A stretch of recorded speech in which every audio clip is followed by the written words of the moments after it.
So earlier this week, I was listening to a Catholic radio station, and the person on the radio was lamenting that we don't hear enough homilies on heaven. Priests never talk about heaven, this person was saying. Have you ever heard a homily about heaven? And I thought to myself, yeah, I don't know. Maybe that's true. Do we talk about heaven a lot? Do we talk about heaven enough? So guess what? Today, let's talk about heaven.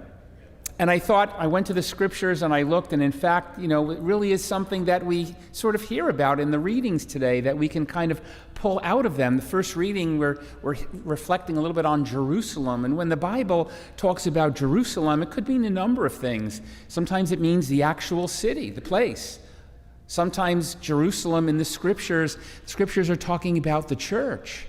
When we hear the reading today, this first reading, really, we can even think of the church. But also, sometimes when the Bible talks about Jerusalem, it's talking about heaven, the heavenly Jerusalem.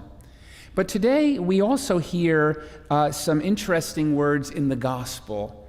Rejoice that your names are written in heaven. Some of you may have seen, one of my favorite movies is a movie called The Color Purple. It was out a long, long time ago, based on an Alice Walker novel.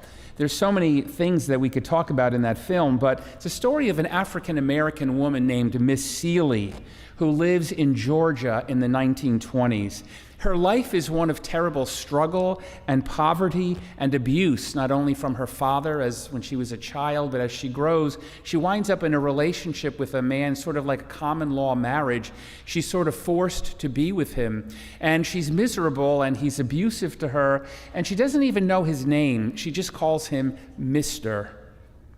And there's one scene one day when Miss Seeley is in the cornfields, and she's working in the cornfields, and another character named Sophia, kind of like her daughter-in-law, kind of confronts her about something in this cornfield. And Miss Seeley says, "This life be over soon, heaven is forever."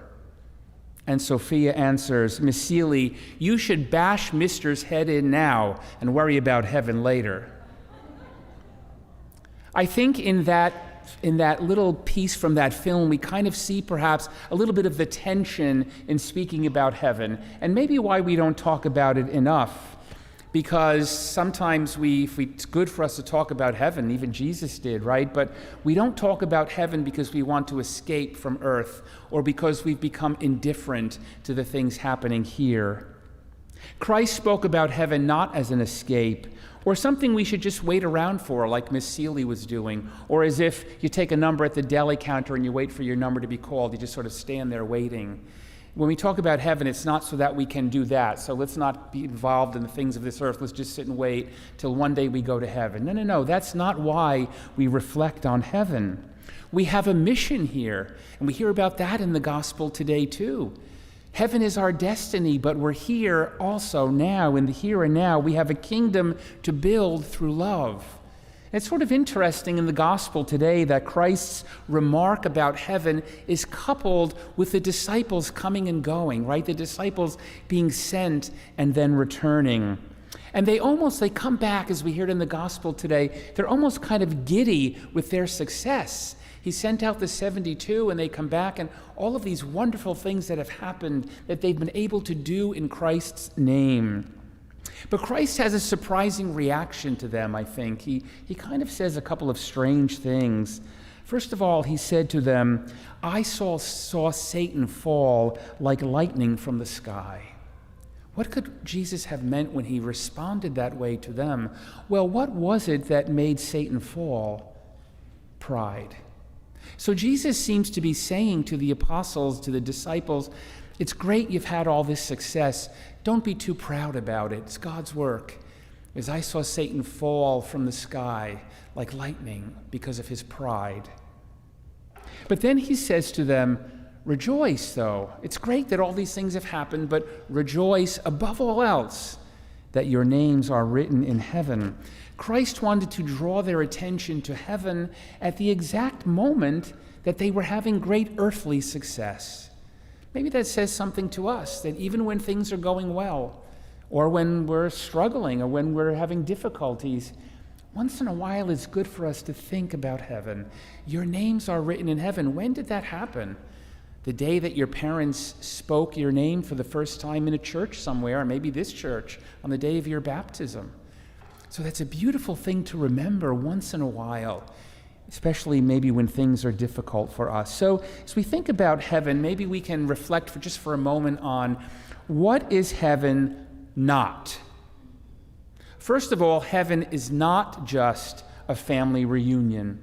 Sometimes we think of it in that way, right? People will say, someone died, I'm going to see them again in heaven. Yeah, that we will. That's wonderful. We will be reunited with people we love. But it's not just a family reunion.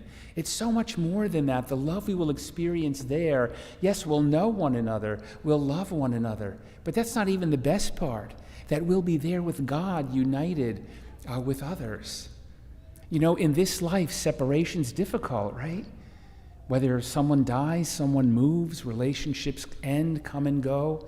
Just after the last Mass, people under the tent were sort of lamenting that, as you'll hear in the announcements, next weekend is Father Patrick's last Mass here.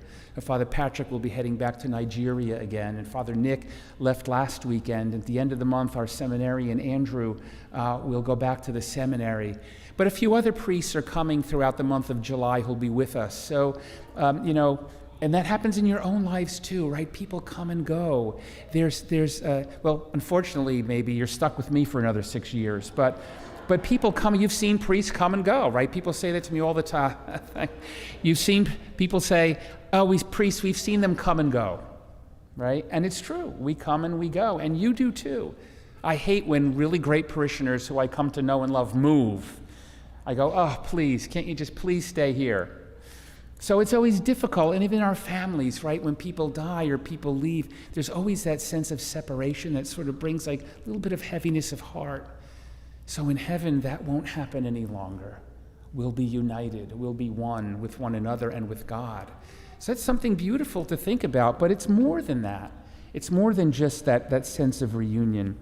Heaven, it's not just an extension of this life where no one has a mortgage and no one gets a cold.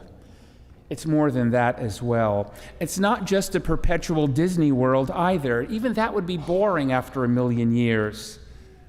And heaven is not just an excuse to be indifferent to the problems of this world. We are called to be immersed in this world, to see God here, to build a kingdom for the Lord. So we don't think of heaven as an excuse. But it's interesting when we look at history, when we look at Christians, we look at our saints, for example, those who thought most of heaven were the people who did most for earth. So that's why we think about heaven too, because we remember our mission. Some of the saints said wonderful things about heaven. Heaven is, it's a state, not a place, where we will see God face to face. Who's your favorite movie star, your favorite sports figure? If you were going to see them for dinner tonight, face to face, what would you do? You'd be so excited. Maybe you'd get your hair cut, or shined up. I wouldn't get it cut, right? Whatever you do, you'd put on makeup. I don't know what you'd do. You'd look great. You'd be so excited. Well, how about to see God face to face? That's what heaven is, that eternal embrace with pure love. We can't even imagine in this life what that's going to be like. St. Thomas Aquinas said, our intellects in heaven will be so illuminated by the vision of God that we will understand the whole order of the universe. So your head just blows up thinking of that, right? That in seeing God, you'll understand the whole order of the universe, all those questions, all those mysteries we have now. Peter Kraft, who was a professor up in Boston College, we had him here to speak a few years ago, he said this: if you could see how beautiful your neighbor will be in heaven, if you could see that now, you'd be tempted to worship them here and now. It's an interesting thought. Think of the person sitting next to you. Think of the person that drives you crazy. If you could see what the glory of what they're going to look like in heaven, you'd be tempted to worship them here and now, because it'd be such a connection of love and light. So that's how we're going to be, how we'll experience one another in the life of heaven. This past week, I was in Louisville, Kentucky at a convention for Catholic music. Tim was there as well. And one of the joys for me was being in the place, some of you have heard of Thomas Merton. You remember the famous Trappist monk. And right a couple of blocks from where we were, there's a famous street corner there where Thomas Merton, he was a monk, but he was in town going to a doctor or something. But there on this street corner, he had this incredible vision. They actually have a plaque in the street where this happened to him, where he all of a sudden saw everyone around him glowing with this incredible light that he felt was the love of God in them, God's glory in every person. And he said, how do we go around telling every person that they're shining like the sun? And from that moment, it changed his life, his vision of what other people were, that he could see God in them, God's light in everyone, a reflection of God's glory from heaven. How would life be if we really saw that in one another? If we could see that beauty in one another, that all of us shining like the sun, even here and now, maybe we'd love one another and respect one another a little bit more. Mother Seton, St. Elizabeth Seton said, "Look up to the blue skies and love him." I love those words because she's sort of saying, in the beauty of this earth, we can see a little bit of heaven, a little bit of God. Maybe it's nice to think about in summertime, because maybe you'll go to the beach, maybe you'll go to a park, maybe you'll go to a mountain, maybe you'll go somewhere and see in the beauty of creation a little glimpse of the beauty of heaven. C.S. Lewis said something so wonderful. He said this, "When we see the face of God, we shall know that we have always known it. He has been party to, has made, sustained, and moved moment by moment within all our earthly experiences of innocent love." I love those words. Imagine we see God face to face, we're going to recognize him. Why? Because we've seen him, his love, in the faces of the people we've loved, in innocent loves that we've experienced in this life. To me, that's just an amazingly beautiful thought. St. Bridget of Ireland said that she thought heaven was going to be like a big lake filled with beer. And she was going to be able to sit on the banks of heaven with a mug for all eternity. Well, I don't know if there's going to be beer in heaven. Jesus did talk about it as a banquet, right? So I don't care so much about the beer. No offense to St. Bridget, but I wouldn't mind if there's a couple of trays of lasagna. That would be really wonderful. But even that won't be the best part of heaven. The best part of heaven will be being there with the Lord. And St. Therese of the Child Jesus said, "I will spend my heaven doing good on earth." So there's still that connection. Heaven is not some place so totally removed from us. We're still connected to it. And we see that, we feel that here whenever we come to the Lord's altar. So this week, once in a while, in the midst of a busy week, midst of our busy lives, our joys, our sorrows, our sufferings, all the craziness of life, maybe once in a while, let's just stop and think about heaven and think about the fact that that's our destiny, that that's where we're going, and that those there already know us, already know our names.